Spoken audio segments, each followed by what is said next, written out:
Ассаламағалейкум, жаңалықтарды бәрінен бұрын біліп отырғыңыз келсе, YouTube арнамызға жазылған видеоларымызға лайк басыңыз. Дат газеті бүйдейді. Қырғызстан президенті Садыр Жапаров бұрын-соңды болмаған қадамға барды. Араб әмірлігінде елдің бұрынғы басшыларының басын қосты. Кездесуге Асқар Ақаев, Құрманбек Бақиев, Роза Атымбаева, Алмазбек Атамбаев және Сооронбай Жээнбеков қатысты. Олар бұл кездесуде бір-бірлерін кешіре білді. Тіпті бір жұдырыққа бірігуге шешім қабылдады.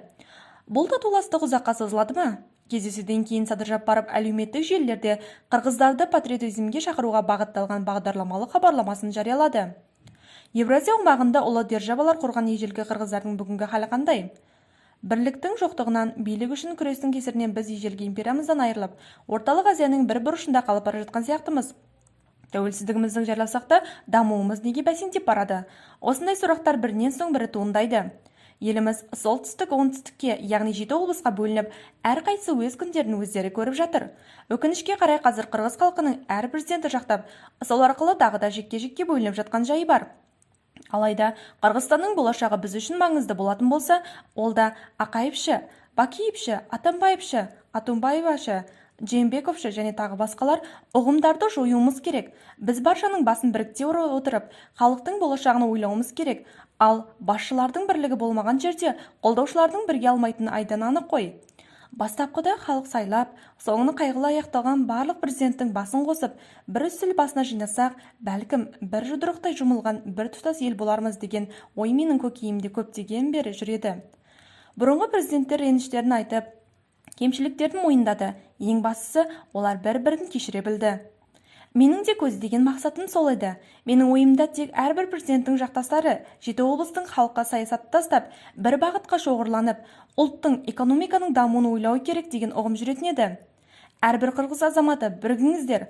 Қырғызстанның болашағы үшін қысқа мерзімді мүдделерді ұмытатын кез келді.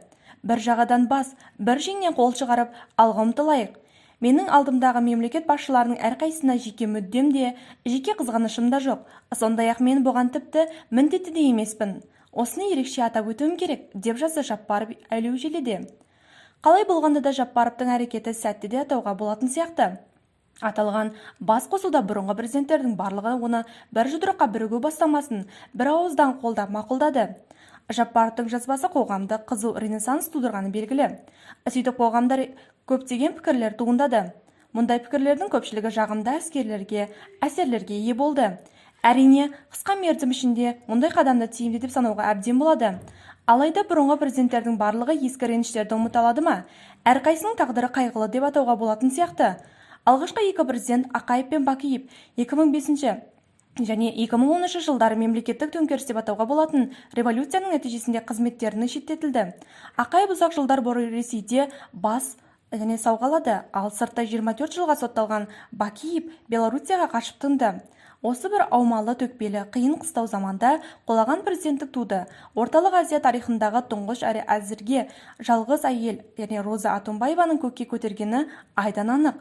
Сөйтіп аталған қызметтен өз еркімен кетіп, қырғыз саясатындағы беделін сақтап қалған тұлға болып тарихта қалды. Алайда ол лауазымды кімге тапсырды десеңізші?